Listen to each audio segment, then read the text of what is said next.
The first thing Admiral Zekthara noticed when he woke up was the smell of antiseptic and the cold touch of metal restraints around his wrists and ankles.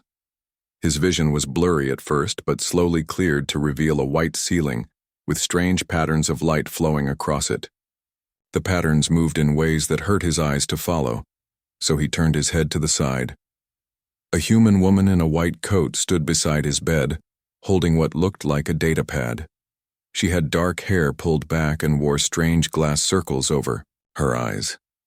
When she saw him looking at her, she made a note on her device and spoke in perfect Dominion language. "Admiral Zekthara, you are awake. I am Dr. Lisa Martinez. You have been unconscious for 3 months and 14 days. Your injuries were severe, but we have repaired most of the damage." Zekthara tried to speak, but his throat felt like fire. The human doctor held up a small cup of clear liquid. "Drink this slowly. Your vocal cords were damaged by plasma burns, but they should work now." He wanted to refuse, but his thirst was too strong. The liquid tasted like nothing he had ever experienced, but it soothed his throat immediately. After a few moments, he could speak, though his voice sounded strange even to himself. "Where am I?" "You are in a medical facility on Earth. Specifically, in what your people would call the North American continent. You are our guest here while you recover." The word guest made Zekthara want to laugh, but his body hurt too much. He looked around the room and saw that it was small and windowless. The walls were white like everything else and seemed to glow with their own light. Strange devices hung from the ceiling and walls, all pointed at his bed. "My fleet, where is my fleet?" Dr. Martinez looked at her datapad again and then back at him. Her expression did not change at all when she spoke. "Your fleet no longer exists. Admiral, every ship was destroyed. Every soldier was either killed or captured. The battle lasted 17 minutes and 43 seconds. The words hit Zekthara like physical blows. His fleet had been the pride of the Dominion. 1,000 ships with the most advanced weapons and shields in known space. The humans were supposed to be a primitive species with crude technology. That is impossible. My ships had shields that could withstand starfire. My weapons could crack planets in half. Yes, we studied your technology while you were unconscious. It is quite impressive for a species that developed naturally. However, we have made some improvements to your designs." Before Zekthara could ask what she meant, the door to his room opened and a human male walked in. He wore a dark blue uniform with strange markings on his chest and shoulders. His hair was short and gray, and his eyes were the color of winter ice. "Admiral, I am Captain Jake Morrison of Earth Defense Command. I wanted to speak with you personally about your situation." Morrison pulled a chair close to the bed and sat down. His movements were casual and relaxed, as if he was visiting a friend rather than guarding a prisoner of war. "First, let me say that we are not angry with you. You were following orders from your government just as I follow orders from mine. What happened to your fleet was not personal, it was simply necessary. You speak as if destroying my fleet was easy. It was, Admiral. Easier than we expected, actually. We had prepared for a much longer battle, but your ships performed exactly as our simulations predicted they would." Morrison reached into his pocket and pulled out a small device. He touched it, and suddenly the air above Zekthara's bed filled with moving pictures. The images showed space filled with Dominion ships in perfect battle formation. "This is footage from our defense platforms. Watch carefully." Zekthara saw his own flagship, the Eternal Conquest, leading the charge toward the small blue planet. His ship was magnificent, with its black hull and red weapon ports glowing like angry eyes. Behind it came wave after wave of destroyers and cruisers and support vessels. Then the humans attacked. The first thing that struck Zekthara was how small the human ships were. They looked like toys compared to Dominion vessels. But they moved, in ways that seemed impossible. They twisted and turned through space as if gravity meant nothing to them. Their weapons fired beams of pure white light that cut through Dominion shields, like they were made of paper. How are they moving like that? We learned a few things about physics that your people have not discovered yet. Space and time are more flexible than most species realize. The battle was a massacre. Dominion ships exploded one after another in brilliant flashes of light. The human vessels moved through the destruction like dancers performing a deadly ballet. They never seemed to be where Dominion weapons were aimed. Zekthara watched his flagship die. The Eternal Conquest had been his home for 20 years. He had commanded it through a dozen successful campaigns against primitive worlds. Now it broke apart under human fire like a child's toy, the escape pods. We recovered all of them. Every Dominion survivor is now in our custody. They are being treated well and will be returned to your government when negotiations are complete.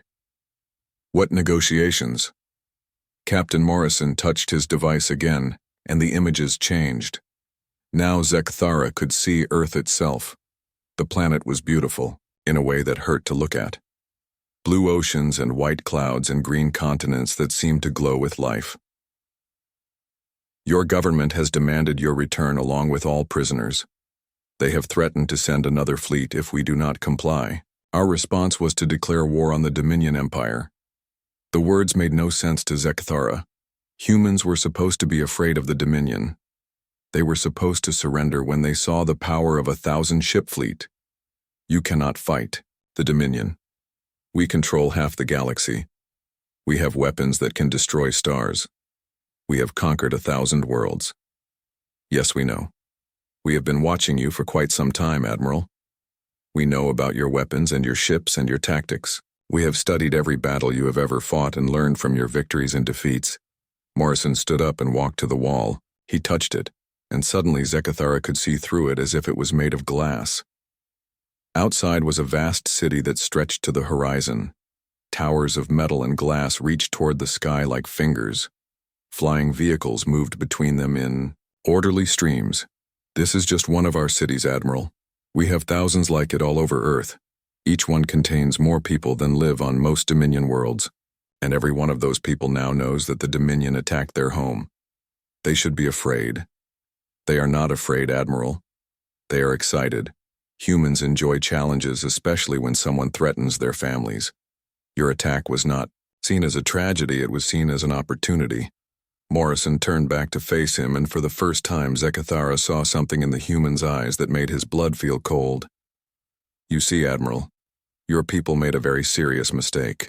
You assumed that because we appeared weak, we actually were weak. You confused our desire for peace with an inability to make war. Now you will learn the difference. Dr. Martinez checked her datapad again and made another note. The Admiral needs rest, Captain. His body is still healing and too much stress could damage his recovery. Of course, Doctor. Admiral, we will speak again soon. For now, you should rest and think about what you have seen. Tomorrow we will show you more. They left him alone in the White Room with only the soft humming of machines for company. Zekthara stared at the ceiling and tried to understand what had happened to his fleet and his mission, and his understanding of the universe itself. The next morning, a different human came to see Zekthara. She was tall with short blonde hair and wore the same dark blue uniform as Captain Morrison, but with different markings. Her eyes were green and seemed to see everything at once. Good morning, Admiral. I am Colonel Amy Richardson. I will be conducting your debriefing sessions. She sat in the same chair Morrison had used and placed a larger device on a small table beside her. The device projected images into the air between them. Before we begin, I want you to understand something important. We are not interrogating you in the way your people would interrogate a prisoner. We already know everything we need to know about Dominion military capabilities. These sessions are educational for you, not for us. What do you mean? I mean, Admiral, that we have been listening to Dominion communications for over 60 years. We know your military codes, your ship designs, your troop movements, and your strategic planning. We know more about Dominion military doctrine than most of your own officers. Richardson touched her device, and suddenly the air filled with what looked like Dominion military documents. Zekthara could read his own language floating in front of him. Plans for the Earth invasion that had been classified at the highest levels. Technical specifications for ships that were still being built. Communication logs from the Dominion High Command. This is impossible. Those documents are encrypted, with quantum locks. No alien species has ever broken our security. Admiral, you keep using that word impossible. I suggest you remove it from your vocabulary because you are going to see many more impossible things. A new human entered the room.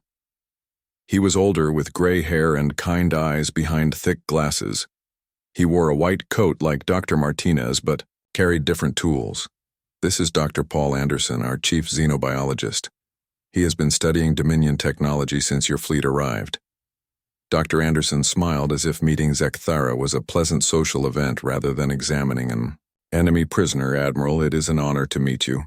Your people's biotechnology is quite impressive. The way you integrate organic and mechanical systems is elegant, though we have found several areas for improvement. Improvement? Oh yes. Your neural interfaces are clever, but they rely too heavily on external processing power. We have developed versions that are completely self-contained and 3 times more efficient. Your healing pods are wonderful, but they cannot regrow entire organs like our medical nanites can. Anderson pulled out a small metal cylinder and held it up to the light. This contains about 10 million microscopic robots, each one smaller than a cell in your body. When introduced into damaged tissue, they can repair wounds faster than your own healing factor. In fact, they are what fixed your injuries while you were unconscious.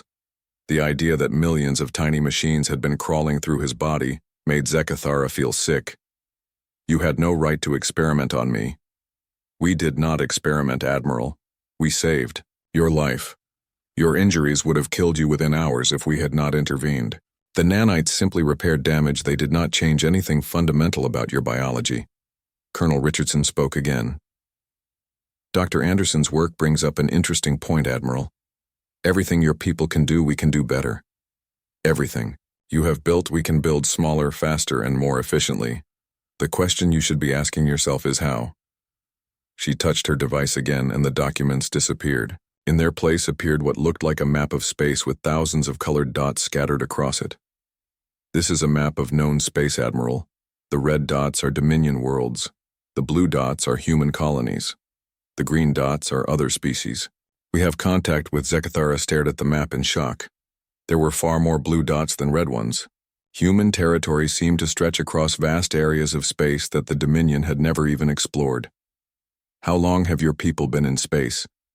About 300 years for serious exploration, 200 years for colony ships, 100 years for faster-than-light travel. That is impossible. We have been monitoring this sector for 500 years. We would have detected your expansion. Dr. Anderson chuckled softly. Admiral, you were looking for radio signals and crude rocket exhausts. We stopped using those technologies before we left our home system. Our ships run on principles of physics that your scientists have not discovered yet. Richardson stood up and walked to the wall display. She touched it, and suddenly Zekthara could see a star map that showed ship movements in real time. This is current Dominion fleet disposition. 12 fleets guarding your core worlds. 8 fleets patrolling your borders. 4 fleets in transit between sectors. We track every ship you have, Admiral. How? We place monitoring devices in space wherever we want them. They are invisible to Dominion sensors because they exist in what you might call folded space. They can observe everything but cannot be detected by conventional means. The map zoomed in to show individual ships moving through space. Zekthara could see Dominion patrol routes and supply lines and even the positions of ships that were supposed to be on secret missions. Your high command believes they are fighting a primitive species that got lucky with one battle. They are already planning a second invasion with 5 times as many ships. They will crush you. No, Admiral, they will not, because we are already moving to meet them. The display changed again to show human ships moving through space at incredible speeds. They traveled in formations that made no sense to Zekthara. Some ships seemed to be in multiple places at once. How fast are your ships? Faster than yours. Much faster. The journey from Earth to your home system takes your ships about 18 months. Our ships can make the same journey in 6 weeks. Dr. Anderson sat down again and pulled out another device. Admiral, would you like to see something truly interesting? Before Zekthara could answer, the doctor touched his device, and suddenly, the room filled with tiny points of light. They danced through the air like living stars. These are photonic computers, Admiral. Each point of light contains more processing power than your largest military computer. We use them to run battle simulations. The lights began to move in patterns, and suddenly Zekthara was watching a space battle. But this was not the destruction of his fleet. This was something else entirely. He could see Dominion ships fighting human vessels, but the human ships looked different somehow. This is a simulation of the battle your high command is planning. We have run it 3 million times with different variables. The Dominion loses. Every single time, simulations are not reality. True, but our simulations are very accurate. We simulated your attack on Earth and the actual battle matched our predictions within 2%. Colonel Richardson returned to her chair. Admiral, your people think in terms of overwhelming force. You build the biggest ships with the strongest weapons and expect to win through raw power. We think differently. How? We think like hunters, Admiral. We study our prey until we understand everything about them. We learn their habits, their weaknesses, their fears. Then we strike at exactly the right moment, in exactly the right way. She touched her device once more and showed him footage from inside human ships during the battle. The humans moved with calm efficiency, as if destroying 1,000-ship fleet was routine work. Your ships fought bravely, Admiral, but they fought according to Dominion tactical doctrine. We have studied that doctrine for decades and developed countermeasures for every possible strategy you might use. Dr. Anderson leaned forward. The most interesting thing, Admiral, is how your people react to the unknown. When faced with something you do not understand, you become cautious and defensive. Humans react differently. How do they react? They become curious. They want to understand new things so they can use them or improve them or combine them with existing knowledge to create something better. Richardson nodded. When we first detected Dominion signals 60 years ago, our reaction was not fear. It was excitement. We knew that contact with an advanced alien species would teach us things we could never learn on our own. So you studied us. We studied everything, Admiral. Your language, your culture, your technology, your history, your military tactics, your political structure, your economic systems. We learned more about the Dominion than most Dominion citizens know. The lights from Dr. Anderson's device were still dancing through the air, and now they formed shapes that looked like Dominion ships. We built copies of your vessels, Admiral. We tested your weapons against our defenses and our weapons against your shields. We know exactly how much damage it takes to destroy every class of ship in your fleet. Why are you telling me this? Colonel Richardson smiled, but it was not a pleasant expression. Because, Admiral, you need to understand what you have awakened. Your people attacked Earth thinking they were conquering a primitive world. Instead, they declared war on a species that has been preparing for this moment for over half a century. We were ready for you long before you knew we existed. On the third day, a new human came to visit Zekithara. This one wore a uniform with even more markings than the others and carried himself like someone who was used to being obeyed without question. His hair was completely gray, and his face looked like it had seen many battles. Admiral, I am General Ben Carter. I bring word from your government. He sat down but did not activate any devices. Instead, he simply looked at Zekithara with eyes that seemed to weigh and measure everything they saw. The Dominion High Command has sent us a message. They demand the immediate return of all prisoners, including yourself. They threaten to send their entire fleet if we do not comply within 30 days. Then you will return us. No, Admiral, we will not. In fact, we have sent our own message to your High Command. We have declared war on the Dominion Empire. The words hit Zekithara like a physical blow. No species had ever declared war on the Dominion. Other races surrendered or were conquered, but none had ever been foolish enough to challenge Dominion power directly. You cannot win a war against the Dominion. We control hundreds of worlds.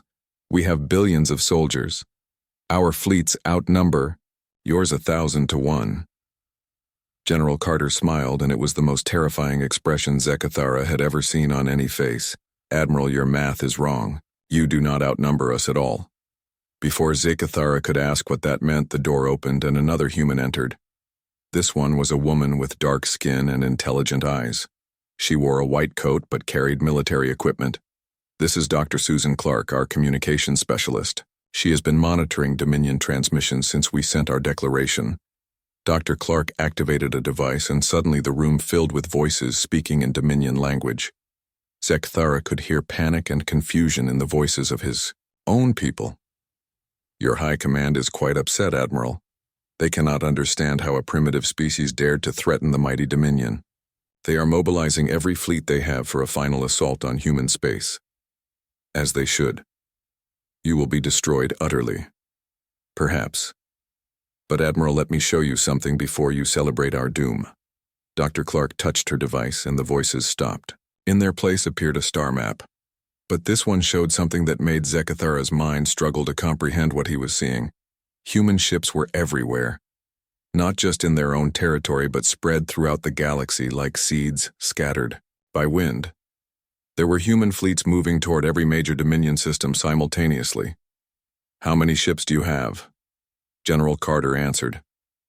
More than your intelligence estimates suggest, Admiral. Much more. You see, we have been building ships for over 50 years specifically for this war. 50 years. We knew this day would come eventually, Admiral. Two expanding spacefaring civilizations cannot coexist forever. So we prepared, Doctor.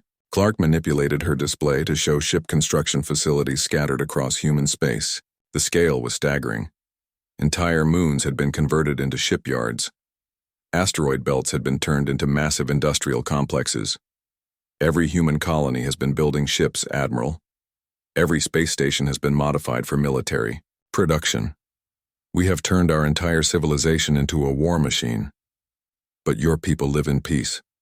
We monitored your colonies. We saw no military buildup.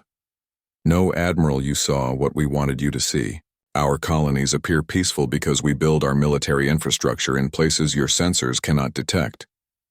The display changed to show the inside of what looked like an ordinary human city. But as Zekthara watched, the buildings began to move and change. Streets opened to reveal missile launchers. Parks transformed into landing platforms for military ships. The entire city was a disguised military base. Every human settlement is like this, Admiral. We call it defensive architecture. Our people live normal lives most of the time, but when threatened, they can convert their entire society for war in a matter of hours. How is that possible? General Carter leaned forward. Because, Admiral, we learned something long ago that your people never did. We learned that the best way to preserve peace is to be ready for war at all times. A new figure appeared on the communication display. Zekthara recognized the ceremonial robes and facial markings of a Dominion fleet admiral. It was Vorthak, the supreme commander of all Dominion military forces, Admiral Zekthara. This message is for the human leaders who hold you captive. The Dominion does not negotiate with inferior species. Return our people immediately, or face the consequences.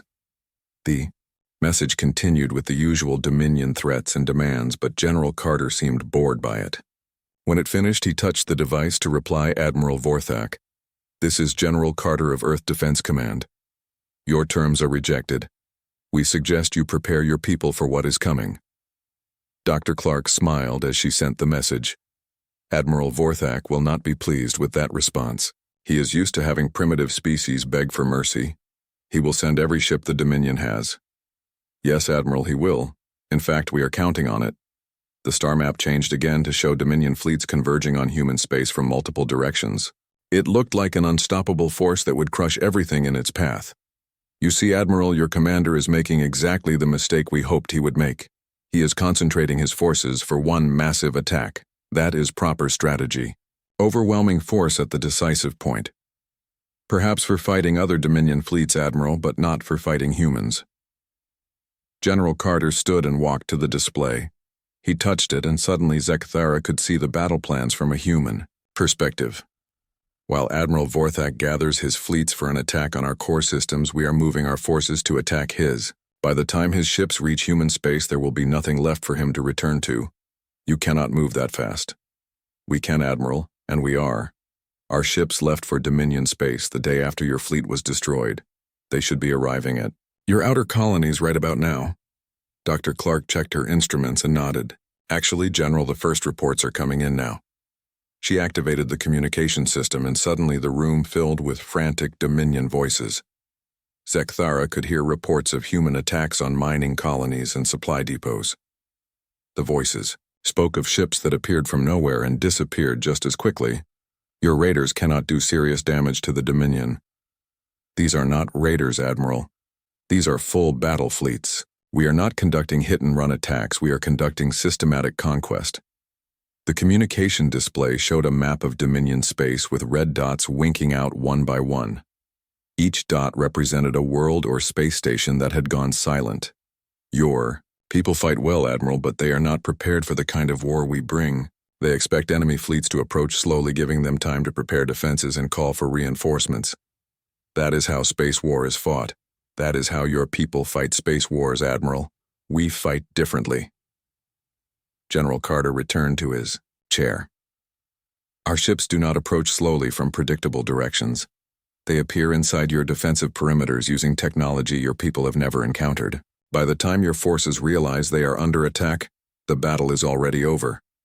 What technology? We call it dimensional folding, Admiral. We can move our ships through spaces that exist between normal space. Your sensors cannot detect us when we travel this way, and your weapons cannot hit us. Dr. Clark was still monitoring Dominion communications, and her expression grew more satisfied as each report came in. The Outer Rim colonies are completely pacified, General. Fleet Group 7 is moving toward the mining systems. Excellent. What is the status of Fleet Group 3? They have secured the industrial complexes in Sector 47. Resistance was minimal. Zekthara listened to the reports with growing horror. The humans were not just attacking random targets, they were systematically dismantling the Dominion war machine. They knew exactly which facilities to hit, and in what order. How do you know so much about our infrastructure? We have had agents in Dominion space for 20 years, Admiral. They look like your people and speak your language perfectly. They have mapped every important facility and identified every weakness in your defenses. That is impossible. Dominion security would detect alien infiltrators. General Carter laughed. Admiral, you really need to stop using that word. Our agents are not aliens trying to pretend to be Dominion citizens. They are Dominion citizens who chose to work for us. No Dominion citizen would betray the Empire. You would be surprised, Admiral. Your Empire is not as popular with its own people as your leaders believe. We found many citizens who were willing to help us in exchange for a better life. Dr. Clark showed him intercepted messages from across Dominion space. Many of them were from Dominion officials reporting that their own people were rising up against Imperial rule wherever human forces appeared. It seems, Admiral, that news of your defeat has inspired rebellions on dozens of worlds. Your people are not as loyal as you thought. The fourth day brought yet another human to see Zekthara. This one was different from the others. She moved more quietly and seemed to notice everything without appearing to look directly at anything. Her hair was brown and her eyes were the color of deep water. Good morning, Admiral. I am Dr. Karen Phillips. I study how different species think and behave. She sat down but did not bring any devices or displays. Instead, she simply watched Zekthara with the kind of attention that made him feel like she could see inside his mind. I am here to help you understand something that your people find very confusing about humans. You cannot comprehend how we can be so effective at warfare when we appear to be peaceful most of the time. Your species is contradiction. You build beautiful cities, then turn them into weapons. You speak of peace, then wage total war. Not contradiction, Admiral. Adaptation. Humans are very good at changing to meet new situations. When we need to be peaceful, we are peaceful. When we need to fight, we fight. Dr. Phillips pulled out a small device, but instead of projecting images, it simply recorded their conversation. Tell me, Admiral, what do you know about human history? Very little. Your species appeared recently. In galactic terms, you achieved spaceflight only a few centuries ago. True, but Admiral, what we lack in time we make up for in experience. Humans have been fighting wars for our entire recorded history. Another human entered the room. This one was older with white hair and carried himself like someone who had spent his life studying rather than fighting. This is Chief Historian Tom Rodriguez. He will help me explain how humans learn to wage war so effectively. Rodriguez activated a holographic display that showed images of human conflicts throughout history. Zekthara saw primitive humans fighting with crude weapons, then more advanced humans using increasingly sophisticated tools of destruction. Admiral, your people have conquered many worlds, but you have always fought against species that were less advanced than yourselves. Humans are different because we learned to fight by fighting ourselves. You fought wars against your own species. For thousands of years, Admiral. We perfected the art of warfare by practicing it constantly. Every generation of humans faced conflicts that taught them new ways to fight and new technologies to build. The display showed images that made Zekthera uncomfortable. Humans seemed to approach warfare with a creativity that bordered on madness. They built weapons that could destroy entire cities and strategies that turned civilian populations into military assets. We learned something that your people never had to learn, Admiral. We learned that survival sometimes requires becoming something. Terrible, Dr. Phillips spoke again. This brings us to the most important thing you need to understand about humans. We have a psychological trait that your species lacks. When we are threatened, we do not just become more cautious, we become more dangerous. What do you mean? I mean, Admiral, that fear and anger make humans stronger, not weaker. When you attacked Earth, you did not terrify our people, you awakened something that had been sleeping since our last major war. Before Zekthara could respond, the door opened again and a human in military uniform entered. This one was a woman with short red hair and scars on her hands that suggested she had seen combat. This is Captain Laura Henderson. She commanded one of the ships that destroyed your fleet. Captain Henderson sat down and looked at Zekthara with eyes that held no anger or hatred. She seemed to view him as simply another problem that had been solved. Admiral, I wanted to meet you personally, because I think you deserve to understand what happened to your fleet from someone who was there. You were in the battle. I commanded the destroyer Lightning. We were responsible for eliminating your escort ships while the capital ships dealt with your larger vessels. Henderson activated her own display device and showed footage from inside her ship during the battle. Zekthara could see human crew, members working with calm efficiency as explosions filled the space around them. The thing that impressed me most about your fleet, Admiral, was how bravely your people fought. Even when it became clear that they could not win, they continued to fight with honor. Then why did you destroy them? Because, Admiral, that is what war means. When two sides fight, one side wins and the other side loses. Your people chose to attack our world, so we chose to defend it. Dr. Phillips leaned forward. This is what I wanted you to understand, Admiral. Captain Henderson does not hate you or your people. She simply did what was necessary to protect her home, but she speaks of killing my soldiers as if it was routine work. Because for her, it was routine work, Admiral. Captain Henderson has been training for battles like this since she was a child. Every human in our military has spent years preparing for the possibility of interstellar war. Rodriguez showed more images from human history. Admiral, your people see war as something that happens when diplomacy fails. Humans see war as something that is always possible, so we always prepare for it. That is a terrible way to live. Captain Henderson shook her head. No, Admiral. It is a practical way to live. Hope for peace, but prepare for war. That way, when peace fails, you are ready.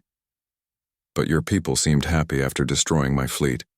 I saw footage of humans celebrating. Dr. Phillips nodded. Yes, they were happy, Admiral. Not because they enjoyed killing, but because they had successfully defended their home. Humans take satisfaction in completing difficult tasks, especially when those tasks protect the people they care about. You celebrate death.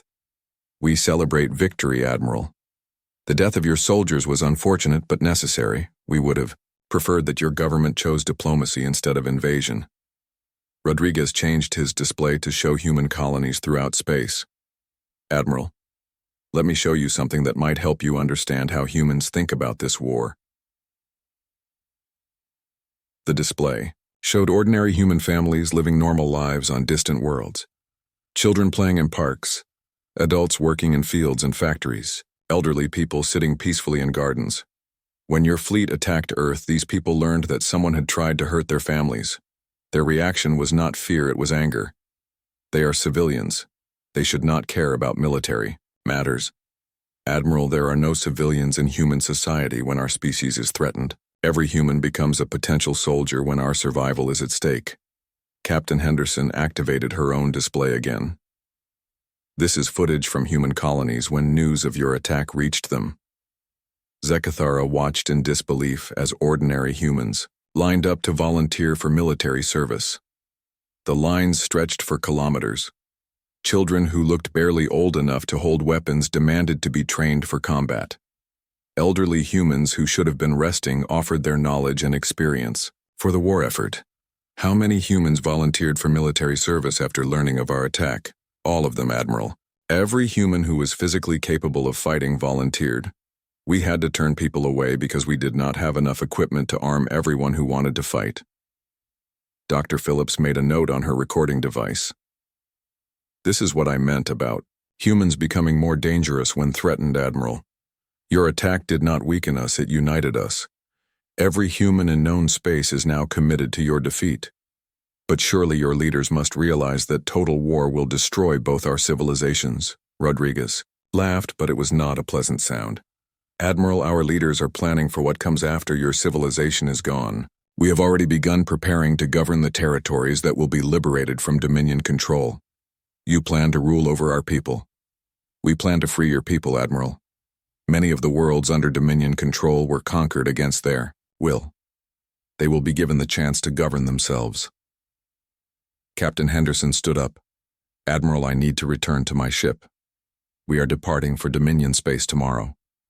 But before I go, I want you to know that this war could still end differently. How? If your government surrenders now and agrees to release all the worlds they have conquered. We might consider terms. On the 5th day, Admiral Sean Murphy came to see Zekthara. This human was different from all the others. He moved with the confidence of someone who had seen many battles and won them all. His uniform had more decorations than any of the previous visitors, and his eyes held knowledge that seemed almost infinite. Admiral, to bring news from the front lines of our war. He activated a communication device, and suddenly, the room filled with reports from across Dominion space. But these were not the panicked voices Zekthara had heard before. These were calm professional reports from human commanders describing successful operations. Fleet Group Alpha has secured the Outer Rim territories. All resistance has ceased. Beginning reconstruction operations immediately. Fleet Group Beta reports complete control of the mining systems. Dominion forces surrendered without significant battle. Fleet Group Gamma has reached the inner colonies. Local populations are cooperating with occupation forces. Zekthara listened in growing horror, as each report described another piece of the Dominion Empire falling to human forces. How long has it been since you began your offensive? 12 days. Admiral, our fastest projections estimated it would take 3 weeks to secure the outer territories, but Dominion resistance has been lighter than expected. That is impossible. The Dominion has defended those systems for centuries. Admiral Murphy touched his device and showed Zekthara footage from the conquered territories. What he saw was not the brutal occupation he had expected. Human soldiers were helping rebuild damaged infrastructure. Human doctors were treating wounded Dominion civilians. Human engineers were improving planetary defenses. Admiral, many of your people are not fighting us, they are joining us. No Dominion citizen would betray the Empire. Admiral, you keep saying that, but the evidence suggests otherwise. Entire Dominion fleets have surrendered without firing a shot. Planetary governors are opening their defensive systems to our forces. Your own people are telling us where to find military installations. Before Zekthara could protest, the door opened and a human woman entered. She wore a simple white coat, but carried herself with authority that made even Admiral Murphy show respect. This is Dr. Helen Young, our chief strategist. She designed the overall plan for this war. Dr. Young sat down and studied Zekthara, with eyes that seemed to calculate possibilities faster than most beings could think. Admiral, I want to offer you a choice. What choice? You can help us end this war quickly with minimal casualties, or you can watch your civilization be dismantled. Piece by piece over the next several months, I will not betray my people. Admiral, helping us is not betraying your people. It is saving them from unnecessary suffering. Dr. Young activated her own display and showed him images that made his soul feel cold. Human weapons that could turn entire planets into lifeless rocks. Ships that could destroy solar systems. Technologies that could wipe out all life in a sector of space. We have developed these weapons, Admiral, but we prefer not to use them. We would rather convince your people to surrender peacefully. You are threatening genocide. No, Admiral, we are explaining options. If Dominion forces continue to resist, we will use whatever force is necessary to achieve victory. If they surrender, we will treat them with honor and respect. Admiral Murphy leaned forward. Admiral, we have intercepted communications from your high command. Admiral Vorthak is planning to use planet killers against human colonies. If he does that, we will respond with weapons that make planet killers look like children's toys. You are bluffing. Dr. Young touched her device and suddenly the room, filled with technical specifications for weapons that seemed to violate natural law, devices that could collapse stars, bombs that could tear holes in space itself, artillery that fired projectiles through time. These are not theoretical weapons, Admiral. We have built them and tested them. We hope never to use them, but we will, if your people force us to. A new figure appeared on the communication display. Zekthara recognized the formal robes of a human political leader. This is President Jack Hamilton speaking from Earth. President Hamilton looked directly at Zekthara through the display, as if he could see him personally. Admiral Zekthara, I want you to understand something that your leaders do not seem to grasp. Humanity has made a decision about the Dominion Empire. What decision? We have decided that your empire represents a threat to the peace and freedom of every intelligent species in this galaxy. Therefore, we are going to dismantle it completely. You cannot destroy an empire that spans half the galaxy. Admiral, we are not going to destroy it. We are going to replace it. Every world that is currently under Dominion control will be given the choice to govern itself or join a new alliance of free worlds. Dr. Young showed him maps of how human strategists envisioned the galaxy after the war. The Dominion territories were divided into dozens of independent systems connected by trade agreements rather than military conquest. This is what we are fighting for, Admiral. Not the destruction of your people, but the liberation of everyone who has been forced to live under Dominion rule. Another human entered the room. This one wore the uniform of an intelligence officer and carried data pads containing information that made Admiral Murphy nod approvingly. This is Intelligence Officer Claire Adams. She has been analyzing Dominion communications intercepted during. Our advance Officer Adams activated her equipment, and suddenly Zekthara could hear voices he recognized. These were members of the Dominion High Command discussing their response to the human offensive. Admiral Vorthak is ordering all available fleets to retreat to the core systems. He plans to make a final stand around the capital world. That is sound strategy. The core systems have the strongest defenses in the galaxy.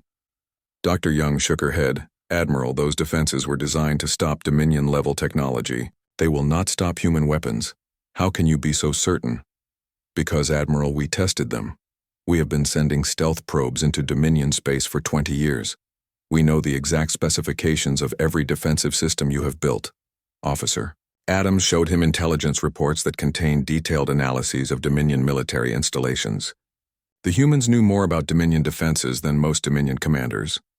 Admiral, your core system defenses are impressive, but they have 3 critical weaknesses that our forces can exploit. I will not tell you how to attack my home world. Admiral, we do not need you to tell us anything. We already know everything we need to know. President Hamilton spoke again from the communication display. Admiral, I am going to be completely honest with you about humanity's intentions. We are going to win this war. The only question is how many beings die before your government accepts that reality. The Dominion will never surrender. Admiral, the Dominion High Command may never surrender, but that does not matter. What matters is that individual Dominion worlds are already surrendering. Your empire is dissolving from within. Dr. Young showed him reports from across Dominion space. World after world was declaring independence from the Empire and requesting human protection. The rate of defection was accelerating as news of human victories spread. Your people are choosing freedom, Admiral. They are tired of living under imperial rule and they see us as liberators rather than conquerors. Admiral Murphy stood up. Admiral, I need to return to my fleet. We are about to begin the final phase of our offensive. But before I go, I want you to understand what that means. What does it mean? It means, Admiral, that within 30 days there will be no Dominion Empire. Your government can surrender and help us transition to a peaceful galaxy, or they can fight to the end and watch everything they built be torn down around them. Officer Adams checked her intelligence reports. Admiral Vorthak has issued orders for all Dominion forces to fight to the death rather than surrender. He has activated planet-killer weapons and threatened to destroy any world that cooperates with human forces. Then he will make you pay dearly for your victory. Dr. Young smiled, but it was not a pleasant expression. Admiral, your commander has just made the worst mistake possible. By threatening innocent civilians, he has given us justification to use our most devastating weapons. What weapons? Weapons that can end this war in minutes instead of months, Admiral. Weapons that will make the destruction of your invasion fleet look like a minor skirmish. President Hamilton spoke one final time. Admiral Zekthera, I want you to carry a message to any of your people who are still listening. Tell them that humanity offers two choices: join us in building a better galaxy or be swept aside by forces beyond their comprehension. And if they choose to fight, then, Admiral, they will learn why death would have been kinder than facing the full force of mankind. The communication ended, and Zekthara was left alone with the humans who had become his captors and teachers and perhaps his judges. Dr. Young gathered her equipment. Admiral, you will remain here while we finish dismantling your empire. You will be able to monitor our progress and see how quickly a galaxy can change when humans decide to change it. Why are you keeping me alive? Because, Admiral, someone needs to remember what the Dominion was like before we arrived. Someone needs to tell future generations how an empire that seemed invincible was brought down by a species they thought was primitive.